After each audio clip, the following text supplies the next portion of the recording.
So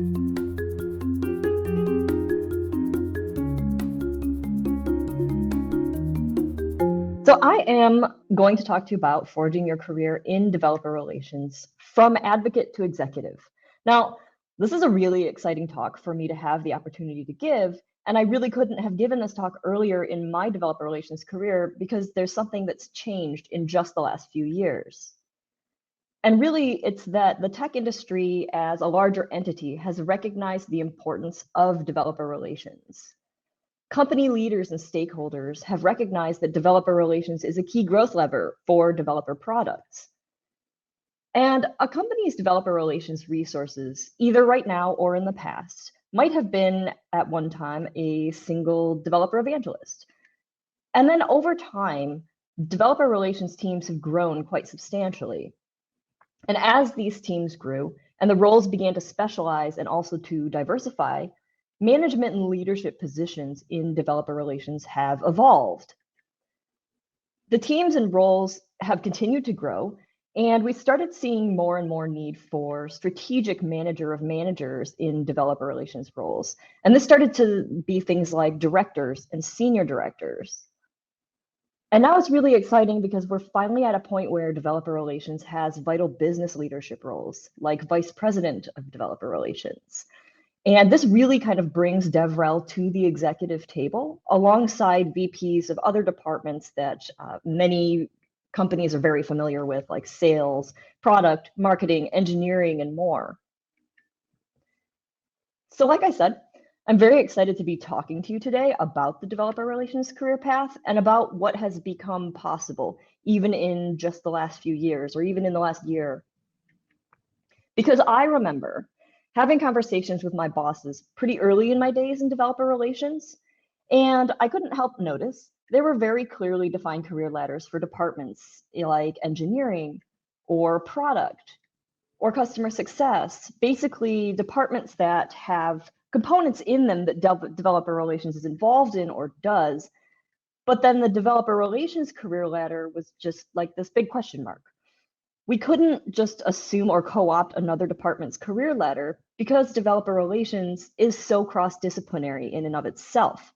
And at the time, developer relations at the company that I worked for, it reported to another department and didn't have any strategic leadership in place in order to be able to create and then implement a developer relations career ladder and then push it up through the bureaucracy to get it, to become the established norm. So I started wondering how the heck I could advance my career that way. And I seriously considered switching back to engineering because I could clearly see the career path. It wasn't that I didn't want to do DevRel anymore. It's that I couldn't see where the path would lead me and where I could go with my career. And not only was there a lack of clarity in the individual contributor path, which could potentially be co-opted more easily from other disciplines, but there was also no upward mobility in the developer relations leadership. Because at that time, there was no such thing as a director of DevRel at the company. There was no VP of DevRel. There was nothing to really move to. So if I wanted to seek a leadership career, then I would have to essentially change my role to like VP of marketing or something like that. But this has changed now. So this is why I'm so excited to tell you about this. Let me introduce myself. My name is Maida. I belong to a handful of experts and ambassador programs, and I'm also the vice president of developer relations at Ionic. Now, normally I'd stop here and I'd begin my talk. I'd start talking about a different subject, but this talk is about the developer relations career path. So I'm going to share, albeit in reverse, the path that I've navigated in my career so far. So prior to my position as VP of DevRel at Ionic, I worked at Narwhal as the VP of Developer Marketing. And before that, I was the Director of Developer Relations at Gatsby. Before that, I was the Head of Developer Relations at Auth0. And I'm actually going to talk about issues with using the title Head of a little bit later in the session. Before I became Head of DevRel at Auth0, I was the manager of both the technical content and the community teams. And these were developer relations focused teams that sort of had more of a position online rather than like speaking at conferences and that type of sort of live interactions. And before that, before I was given leadership of the community team, I was the manager of technical content alone. And this is basically, I was the manager of the content team that writes engineering articles for the developer blog. And before I became the manager of that team, I was a content engineer who worked on the team writing technical content for the blog. And that was where I started my DevRel career. So prior to that, I was a software engineer. I worked for many years doing development, and then I worked for some time as an engineering manager. And before that, I was a field biologist. Now, the field biology, although it was fascinating and I totally loved it, it's somewhat less relevant for this talk, because I'm going to talk to you about forging your career in developer relations. But contrary to what the slide sort of says, not solely for advocates. I'm going to be talking about how you grow from an individual contributor level scope to an executive scope. Like I mentioned, I started my developer relations career as a content engineer, but you might have begun walking the DevRel path as a developer advocate, or maybe as community manager, or a program manager, or another developer relations individual contributor role. Regardless, there are two overlapping areas that I'd like to cover in this talk. And one is growing your personal career, and the other is about how the scope and impact grows for developer relations through leadership roles. As I mentioned, these topics are not mutually exclusive. There are things that are more specific to one objective or to the other, but also there are a lot of parallels and a ton of overlap. So I want to start out with growing your career. First of all, what does growing your career mean? I mean, this is a thing that people say all the time, and they usually have some idea of that means, sort of stepping up the promotional ladder or something like that. But honestly, in the very simplest terms, as we move through our careers, we strive to be successful. But what does that mean? What does success mean? Career success has slightly different meaning for everyone, but in a general sense, it includes things like personal fulfillment and satisfaction, feeling good about what you're doing, because you could make a ton of money and then get promotions, but if you don't feel good about it, then you probably don't really consider yourself that successful.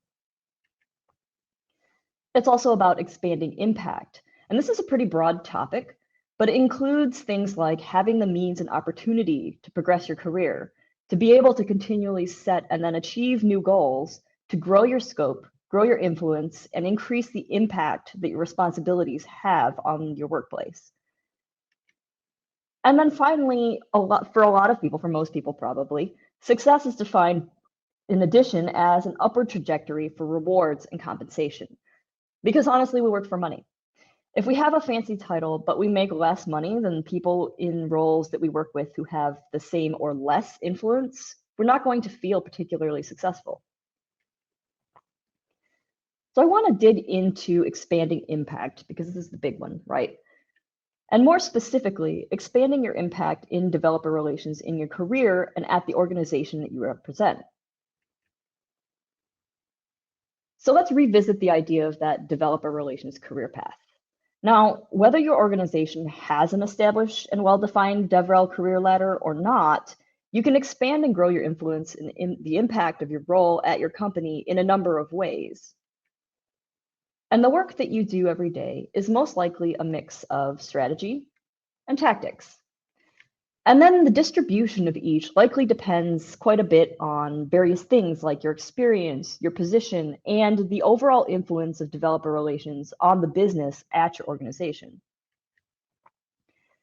So if you think of this as kind of like a sliding scale along the career path from individual contributor to an executive level scope, we see the influence of strategy being the most significant at the company leadership level. Let me put this in slightly more concrete terms. Tactics are specific actions or steps that we execute in order to accomplish a strategy.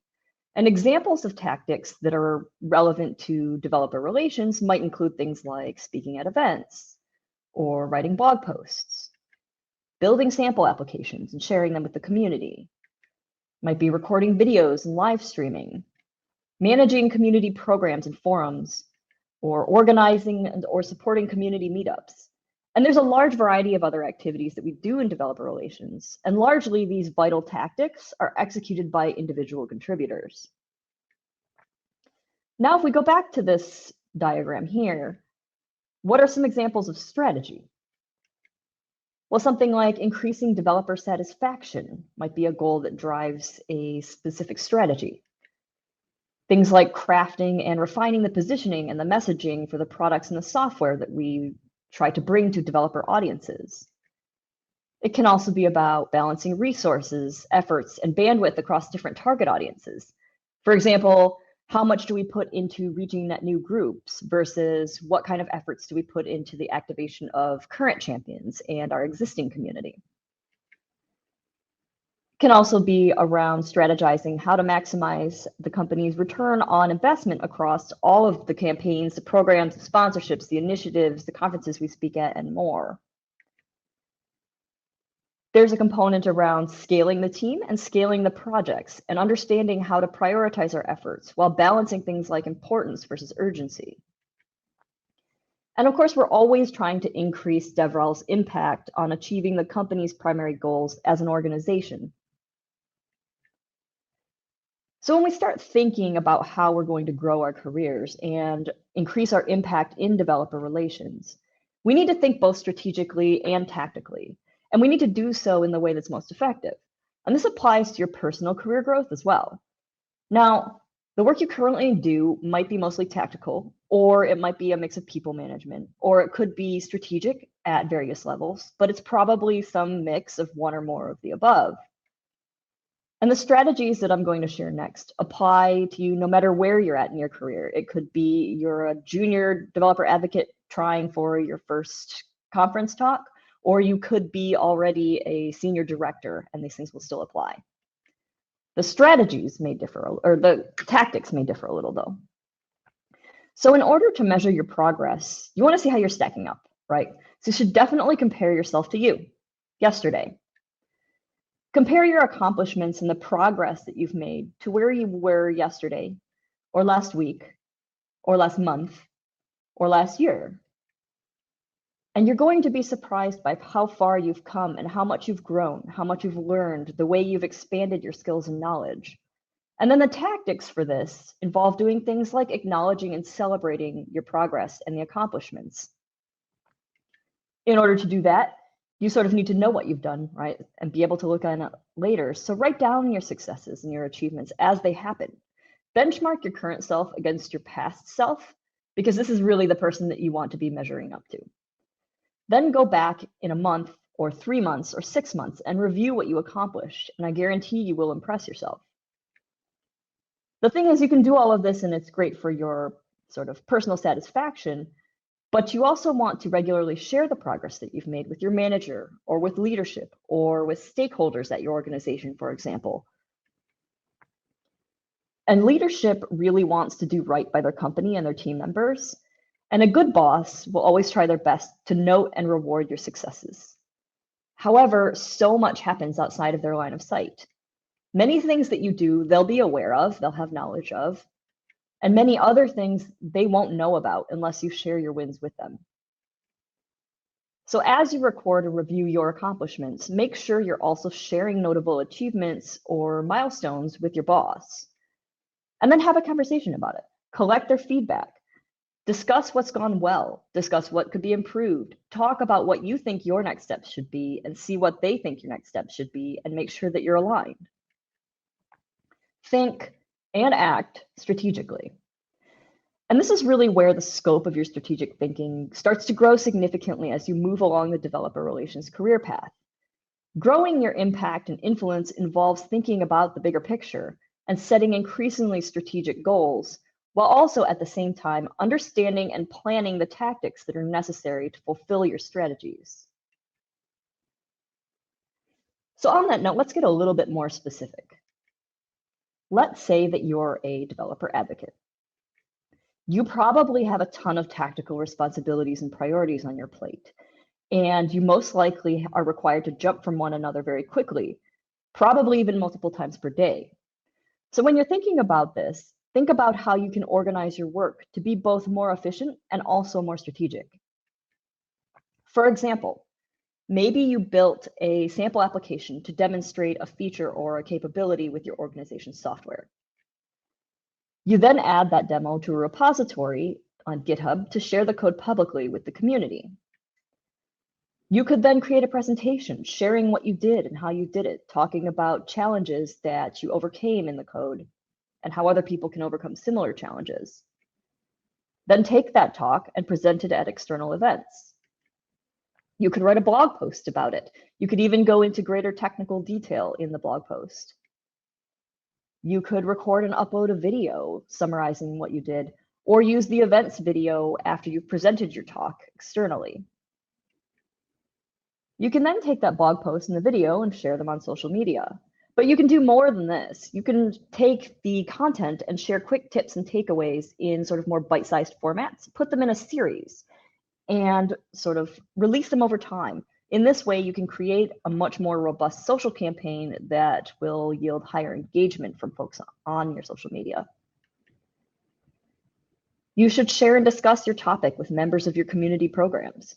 Leverage that content as training or maybe as inspiration for how the community program members can create their own content.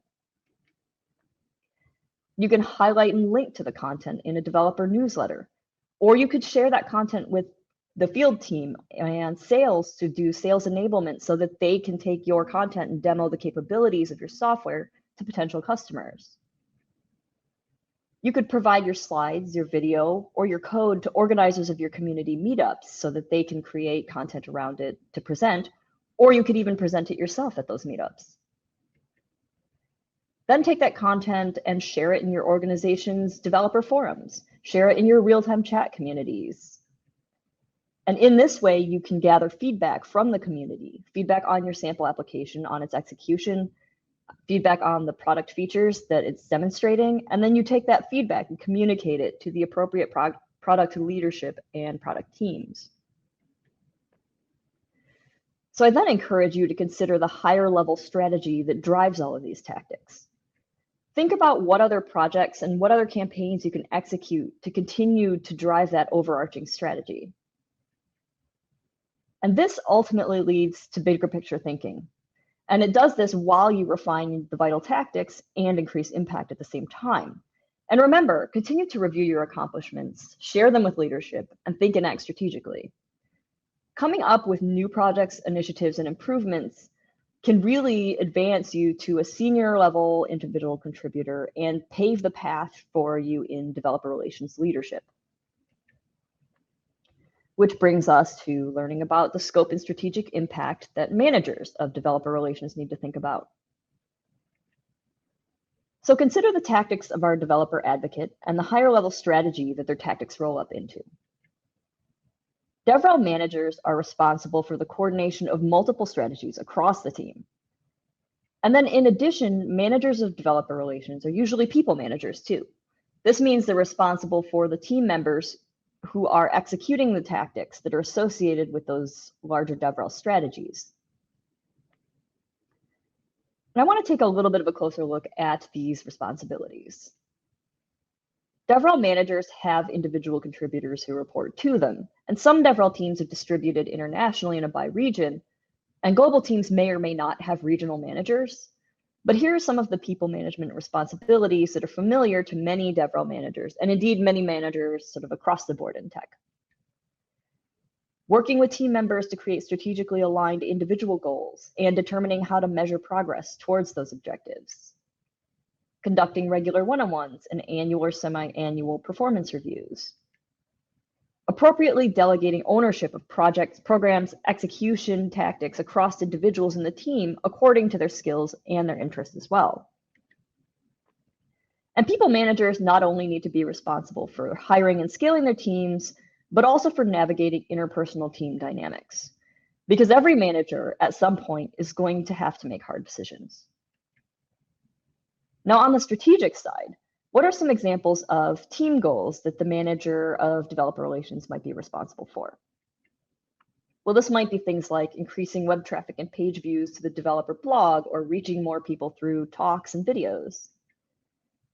It could be something like creating documentation and sample applications for developers to download to get started quickly. If you're an open source company, it might be around engaging with users in the community who submit issues, pull requests, ask questions, and otherwise contribute to the org's open source code and its repositories. And the triage and communication with community members and contributors on open source repos is a really vital and important component of developer relations and developer experience for open source. Another team goal might be to expand and scale the community initiatives, programs like experts, maybe ambassador programs or guest author programs. And really, these are just a few examples of overarching DevRel team goals. I'm sure you can think of many, many more. But what this does too is it brings us to the next level of scope. And that's driving the strategy around the achievement of organizational level goals while still being a champion for the developer relations team and its members. So at some organizations, DevRel can be pressured by leadership or by other teams to do things like drive revenue or pipeline or to prioritize free customer support over other kinds of DevRel activities. And obviously, I can't speak for every company or every situation. Sometimes doing some of these things is appropriate. And other times, too much pressure to do these types of activities can jeopardize the team's relationships with the developers in the community. So senior developer relations leadership has the influence to establish and to clarify DevRel's philosophy and practices at the company. Now, some companies don't have DevRel leadership beyond the manager level, and developer relations managers report to another department head or another director.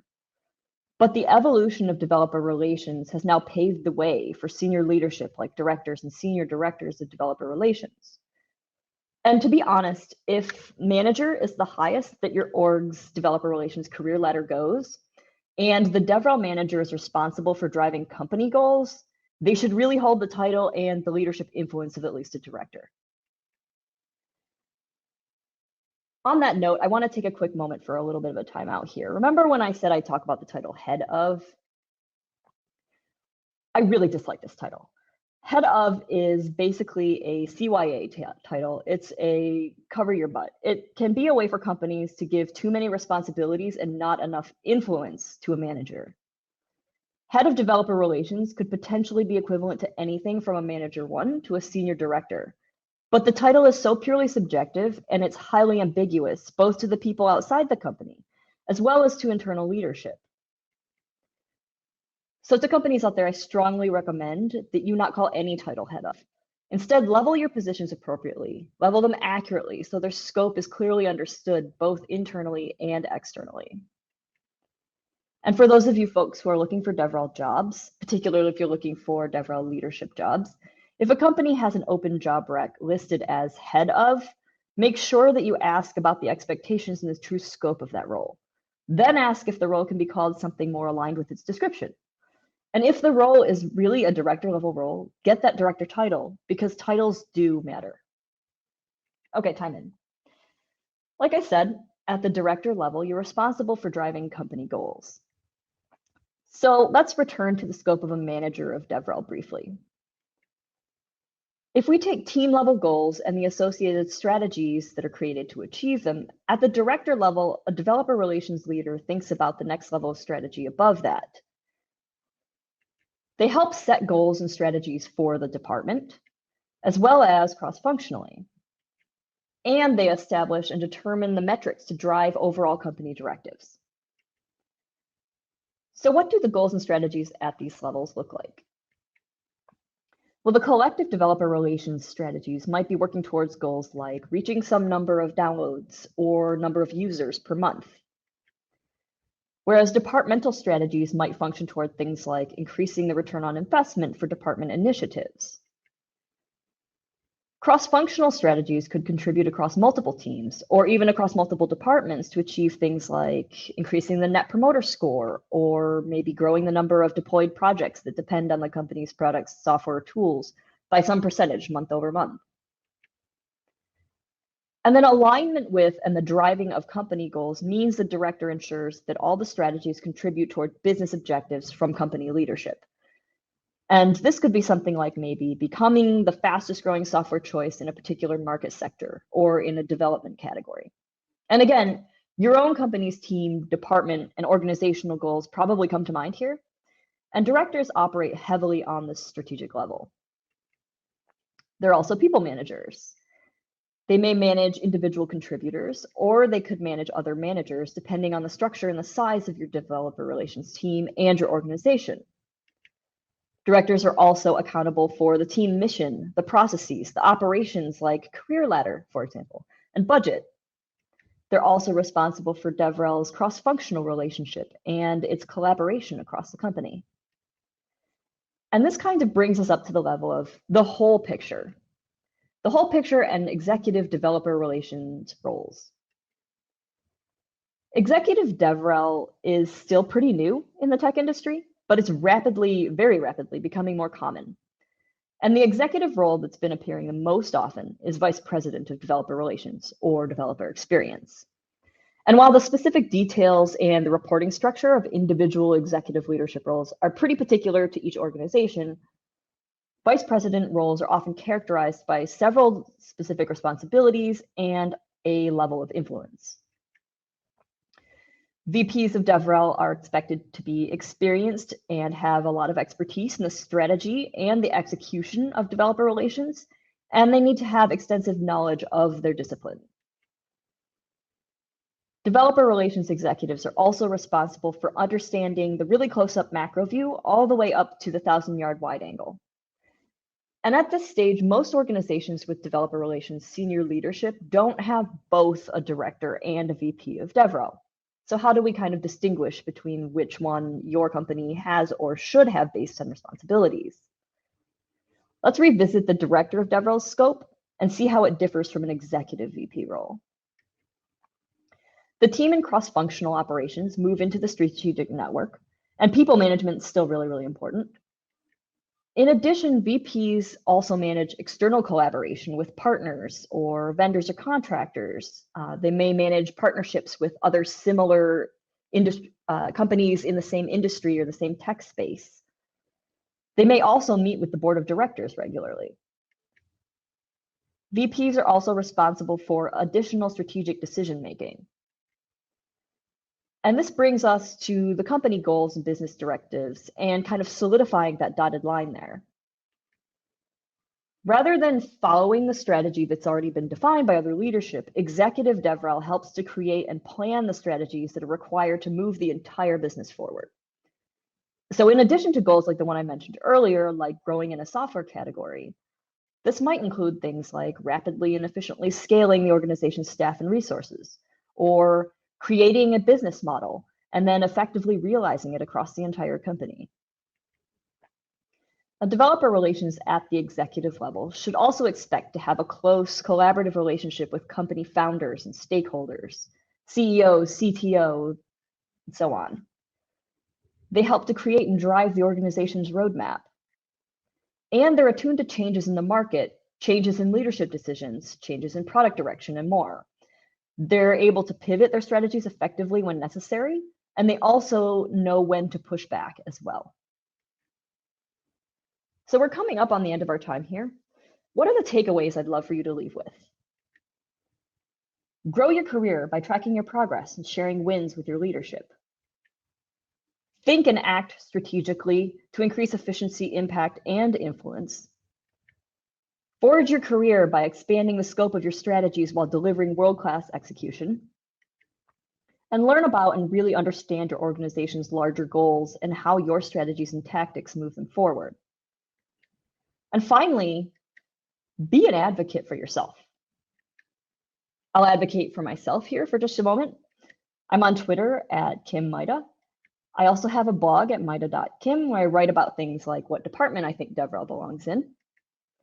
And as a hobby, I make miniatures and keycaps for mechanical keyboards that you can check out at mihi-mini.studio. And if there's only one thing that you take away from this talk today, it should be an advocate for yourself and for your career. We all work in developer relations. We know how to prove value. We know how to win hearts. We know how to change minds. We know how to be champions for something. So go be the #1 champion for your career and your personal success.